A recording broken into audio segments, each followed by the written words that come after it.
The honourable member for Leeds Grenville, Thousand Islands and Rideau Lakes. Today, the NDP leader has a chance to prove that he didn't sell out Canadian workers for his own pension. Now, he famously promised Canadians that he ripped up his coalition with the Liberals, saying they, quote, were too weak, too selfish, and too beholden to corporate interests to fight for people. Now, Conservatives agree, and Canadians want a carbon tax election. So, will the Prime Minister allow the NDP leader to vote for his own words, or did the PM whip the NDP vote to block a carbon tax election?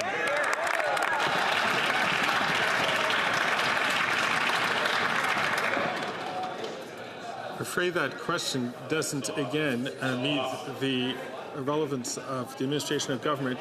I do see the government House leader rising to answer. Colleagues, a couple of things. One, let's make sure that when someone has the floor that no one else is taking the floor. And B, colleagues, I would hate for us to repeat what had gone on Friday. The Honourable Government House Leader.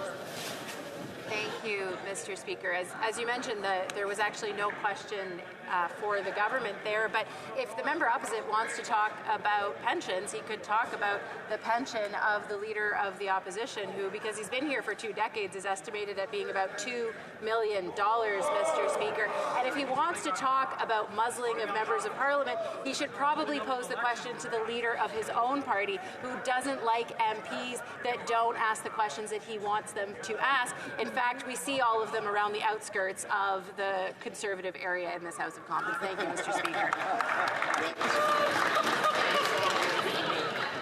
The honourable member for Leeds Grenville, Thousand Islands and Rideau Lakes. Well, it looks like this Prime Minister has lost control of everything except his control over the NDP. Now, according to the NDP leader's own words, quote, "You're never going to count on us if you're going to take away the rights of the workers. Never." Now, we've seen that this Prime Minister has done just that, ordering binding arbitration.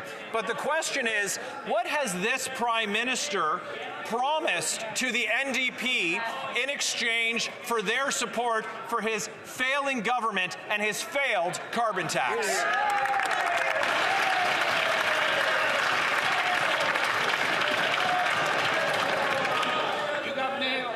Again, that is not relevant to the administration of government or about and the chair will have something to say about this at the end of question period.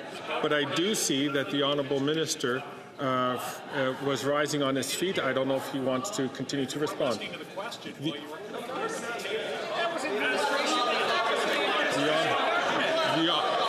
I see no minister rising. The honourable member for Calgary Nose Hill. Mr. Speaker, every time that there's a ruling about the government on this issue, there's an absolutely material question, which is the Liberal or the NDP say one thing over and over again, and then come in and support the Liberals. So asking what the Liberals have promised the NDP in favour of their support after time and time again saying all of these things, they keep supporting the government. So what has the government promised the NDP to avoid a carbon tax election?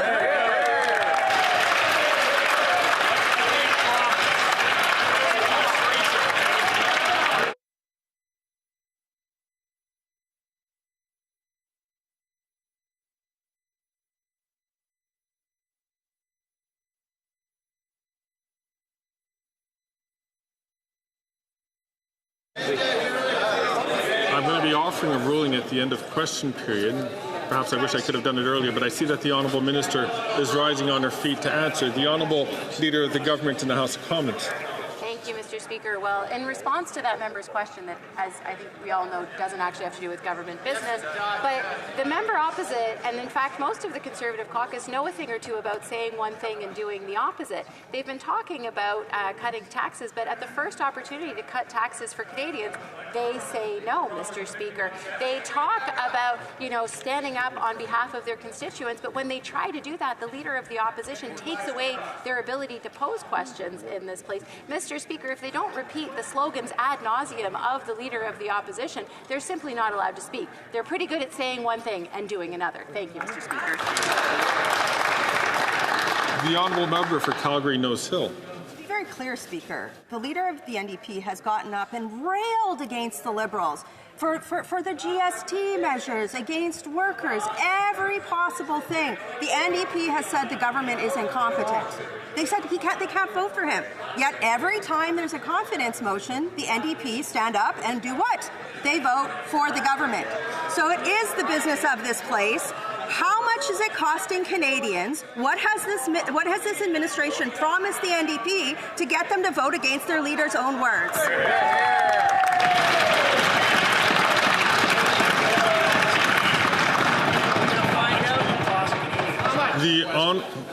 Once again, the Honourable Government House Leader is rising to her feet. Thank you, Mr. Speaker. I think the honourable member knows something about railing against a leader, but one question that she might want to ask the leader of her party is why he won't get a security clearance. I believe last week at committee we heard from another Conservative leadership contestant about alleged interference by India in the Conservative leadership race, but the leader of the opposition refuses to get a security clearance to actually learn about what happened. Mr. Speaker, he should put the security interests of Canadians ahead of his own personal interests. Thank you, Mr. Speaker. The Honourable Member for Louis Saint Laurent. Mr. Speaker, on the 4th of September, all Canadians witnessed the leader of the NDP ripping up the agreement with this Liberal government. He was really convincing at the time. He said the Liberals are too weak, too selfish and too beholden to corporate interests to fight for the people. That was on the 4th of September. But today, the 9th of December, will the leader of the NDP allow his members to vote for themselves against him? And if they vote following the party line, how much will this cost to Canadians?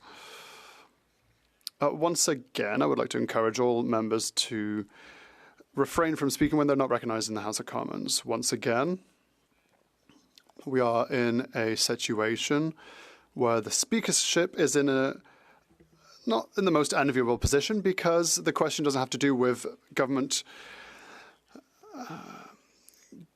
the government and its operations, but the Honourable Minister is rising.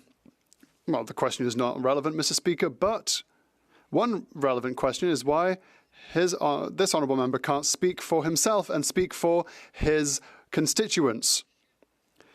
His Conservative leader claims that affordable housing that are built in his riding and in other Conservative ridings simply don't exist. That's a bit odd. He says that housing projects don't exist, where there are hundreds of affordable housing units that are currently being built and that are built in Conservative ridings. Once again, before the Honourable Member stands to take the floor, I would like everyone to refrain from speaking unless recognised by the speakership. The Honourable Member. Well, my question was very simple. How much will it cost Canadians? The Minister doesn't know how to count, but the Minister loves to spend. So the problem is the NDP added another layer to this. The leader of the NDP said that the Liberal government will always give in to corporate greed and will always intervene to ensure that unions have no power. That's our motion word for word, Mr. Speaker. So what does the Prime Minister think of a leader who might vote against him? This Prime Minister, who has never respected his word for deficits when he announced to Canadians that there would be a budgetary balance. The Honourable Minister for Public Services and Procurement. I know how to count. 1, 2, 3, 4, 5, 6, Mr. Speaker. That's the number of affordable housing units that were built under the Conservative leader when he was Minister for Housing. 8,000 are being built right now just in Quebec, thanks to the $2 billion agreement between the federal government and the government of Quebec. And hundreds of these housing units will be in Conservative ridings. There are 50,000 that we have built throughout the country over the last few years. The honourable member for Barrie Innisfil. The NDP leader continues to hold the country hostage, playing political hokey pokey to secure his pension by February. First, he put himself in a coalition agreement with the Liberals. Then he took himself out, ripping up the agreement while shaking his fist all about. Now he's put himself back in, taping the agreement together, turning himself around after saying he would vote no confidence. So what deal did the Prime Minister make with the leader of the NDP to secure his vote of confidence, and how much will it cost Canadians? Find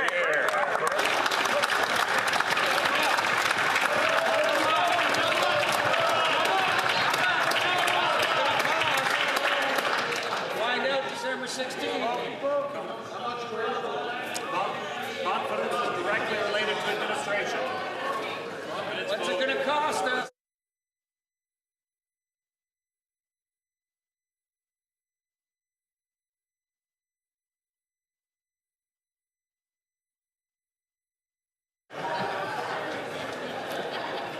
In the opinion of the chair, this actually question is pertinent to the administration of government. The honourable leader of the government in the House of Commons. Thank you, Mr. Speaker. Mr. Speaker, when it comes to the Conservative members of Parliament, all they can do is say one thing and do another. They're pretending to support workers' rights when in reality it's the leader of the opposition who brought forward some of the most draconian anti-worker legislation in this country's history. Mr. Speaker, we're going to continue to stand up for workers right across this country. It's a record we are proud of. It's not something the Conservatives can say that they have ever done. Thank you, Mr. Speaker. The honourable member for Barrie Innisfil. Words matter. The leader of the NDP said he ripped up his supply and confidence agreement with the Liberals, saying the Liberals are too weak, too selfish, and too beholden to corporate interests to fight for people.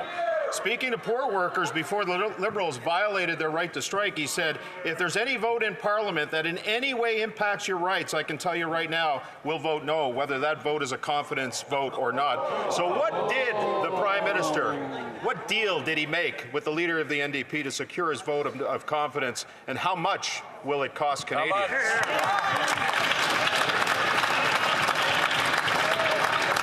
The Honourable Minister for Labour and for Seniors. Mr. Speaker, Bill C-377 and Bill C-525 will go down in history as some of the most oppressively anti-Labour legislation ever passed in this Parliament.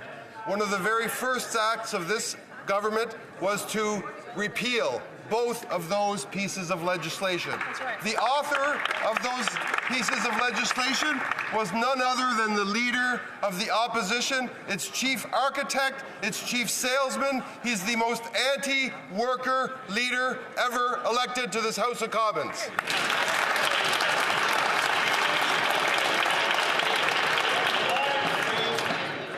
Alors, s'il vous plaît. Order, please. The honourable member for Lévis-Lotbinière. Mr. Speaker, the leader of the NDP said that he ripped up the agreement with the Liberals last fall. The leader of the NDP said that the Liberals are too weak, too selfish and too beholden to corporate interests. The NDP leader also said that the Liberal government will always give in to corporate greed at the expense of workers. So, Mr. Speaker, will the Prime Minister allow the leader of the NDP to vote for the latter's own words, or will the Liberal government push the NDP caucus to vote against the leader of the NDP leader?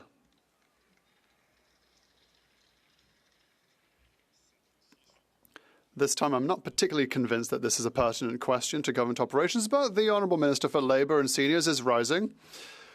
Mr. Speaker, in the previous Parliament, Bills C-377 and C-529 were some of the most anti-union bills in Western history.